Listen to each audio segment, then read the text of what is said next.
সালামু আলাইকুম সম্মানিত ভিউয়ার্স। অত্যন্ত দুঃখ পরাক্রান্ত মন নিয়ে আপনাদের সামনে হাজির হয়েছি। আপনারা নিশ্চয় জানেন, বাংলাদেশে এক বিভীষিকাময় রাত পার হচ্ছে। সারা দেশের সব ধরনের মোবাইল নেটওয়ার্ক, যোগাযোগ নেটওয়ার্ক সব কিছু বন্ধ করে দেওয়া হয়েছে ইতিমধ্যে।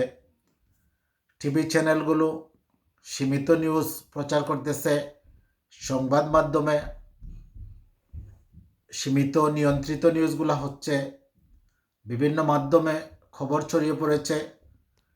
এখন পর্যন্ত শুধু আজকেই 61 জনকে হত্যা করা হয়েছে, এর আগে 6 জনকে হত্যা করা হয়েছিল। পরিস্থিতি খুবই নাজুক।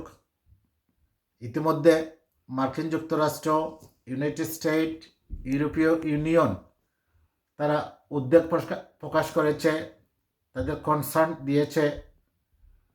আরেকটি বিষয় হচ্ছে, আপনারা জানেন, বিভিন্ন দেশের ছাত্র সংগঠনগুলো বাংলাদেশের ছাত্র আন্দোলনে তাদের সহমর্মিতা এবং একাত্মতা প্রকাশ করছে। আমরা আজকের বিভিন্ন নিউজ যদি লক্ষ্য করি তাহলে দেখব পরিস্থিতি খুবই ভয়াবহ। রাস্তায় কাউকে নামতে দেওয়া হচ্ছে না, দেশের অবস্থা খুবই নাজুক। ঢাকার সাথে সারা দেশে যোগাযোগ বিচ্ছিন্ন, দ্রব্যমূল্যের সীমাহীন ঊর্ধ্বগতি, সাধারণ মানুষের নাবিশ্বাস, সাধারণ মানুষের দেয়ালে পিঠ লেগে গেছে।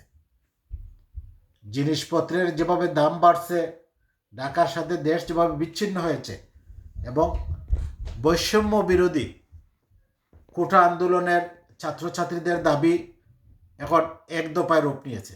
তারা চাইতেছে সরকার পদত্যাগ করুক। সরকারের সাথে তাদের কোনো আলোচনা তারা চাচ্ছে না। তারা বলতেছে তাদের সহপাঠীদের রক্তের পথ মাড়িয়ে তারা সরকারের সাথে কোনো আলোচনায় যাবে না। সরকার আবার আলোচনায় নাটক করতেছে। এত ছাত্রদেরকে হত্যা করে তারা আবার আলোচনায় বসতে চাইতেছে। তারা হাইকোর্টের অ্যাপিলেট ডিভিশনের এই রবিবারে নিয়ে আসছে। এসব নাটক বন্ধ করার জন্য সংস্কারপন্থী ছাত্ররা আহ্বান জানিয়েছে। তারা বলতেছে সরকার ছাত্রদের রক্ত নিয়ে হোলি খেলা খেলেছে, তাদেরকে পদত্যাগ করা উচিত, এবং তারা এখন এক দফায় মোড় নিয়েছে। সম্মানিত ভিউয়ার্স, আপনারা যদি দেখেন, এই আন্দোলনটা গতানুগতিক আন্দোলনের যে এর ডাইমেনশন কিছু ভিন্ন।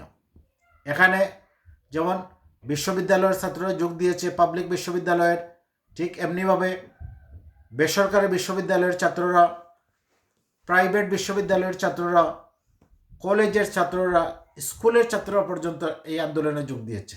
শুধু তাই নয়, এদেশের মানুষ স্বতঃস্ফূর্তভাবে ছাত্রদের ন্যায্য, ন্যায়সঙ্গত এবং মৌলিক দাবি, মেধা এবং যোগ্যতার ভিত্তিতে চাকরি নিশ্চিতকরণের এই দাবির প্রতি দেশবাসী একাত্মতা পোষণ করেছে।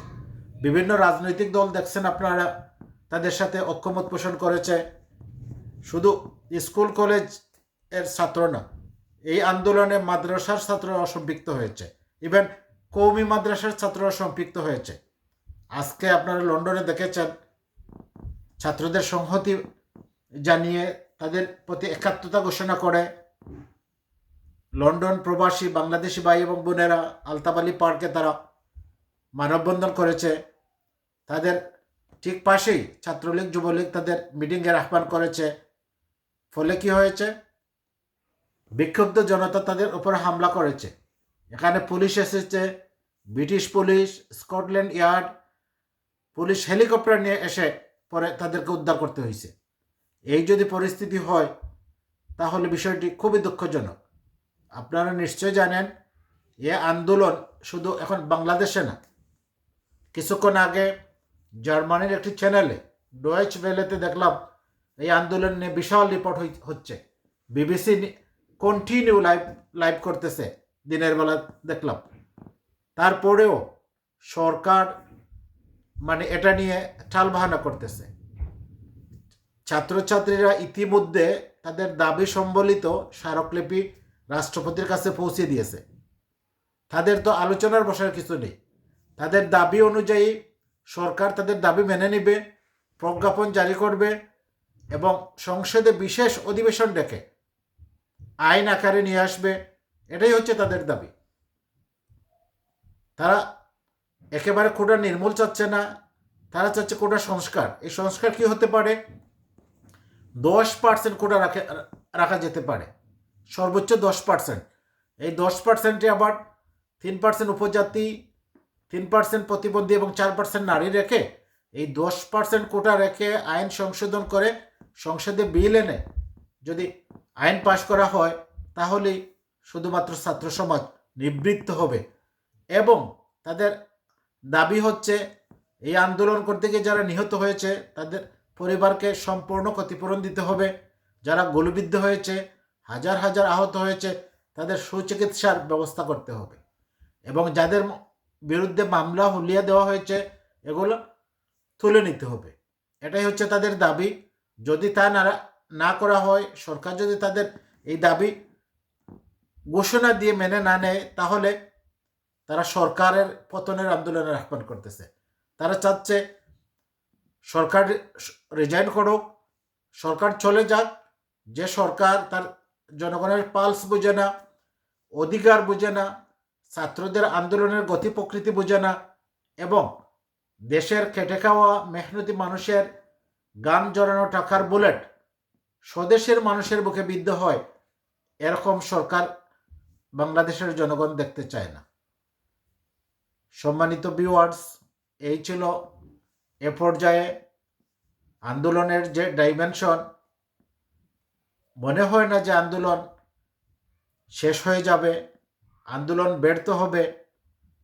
দেশবাসী যেভাবে ফুসে উঠেছে, ছাত্র সমাজ যেভাবে জীবন দেওয়ার জন্য প্রস্তুতি নিচ্ছে এবং ইতিমধ্যে যারা জীবন দিয়েছে তাদের রক্তের বদলা নেওয়ার যে শপথ গ্রহণ করেছে সাধারণ ছাত্র সমাজ, আমাদের বিশ্বাস তারা এই আন্দোলনে সফল হবে এবং বিজয়ীর বেশে বিজয় মিছিল নিয়ে তারা করে ফিরে যাবে, ক্যাম্পাসে ফিরে যাবে। এটুকু ছিল এখন পর্যন্ত। সবাই ভালো থাকবেন, আপনাদের মতামত জানাবেন। আল্লাহ হাফিজ।